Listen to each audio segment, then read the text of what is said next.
അങ്ങനെയല്ല ഇത്.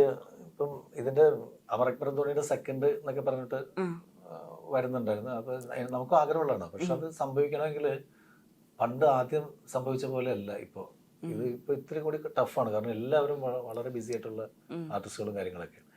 പിന്നെ അതിനേക്കാൾ സ്ട്രോങ് ആയിട്ടുള്ള സബ്ജക്റ്റ് അല്ല സ്റ്റോറി ലൈനൊക്കെ വേണം.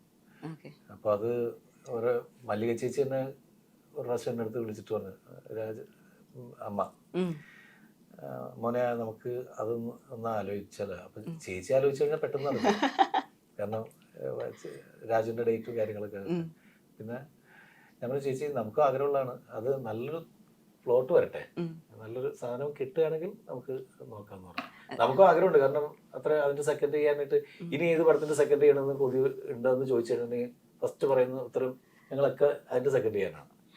മല്ലികാമ്മയ്ക്ക് ആഗ്രഹം ഉണ്ടാവില്ല രണ്ട് മക്കളും വീണ്ടും ഭയങ്കര കോമഡി ജോണറിൽ അല്ലെങ്കിൽ അവരുടെ ഒരു സ്പോണ്ടേനിയസ് ആയിട്ടുള്ള വേറൊരു ടൈപ്പ് ഓഫ് സാധനം കാണാൻ ഇപ്പൊ ചെയ്യുന്നതിൽ നിന്ന് മാറിയിട്ട്. അപ്പൊ ഞങ്ങള് ആഗ്രഹിക്കാം അല്ലേ? അല്ല, ആ ക്യാരക്ടേഴ്സിന് ഭയങ്കര സ്കോപ്പ് ഉണ്ട്.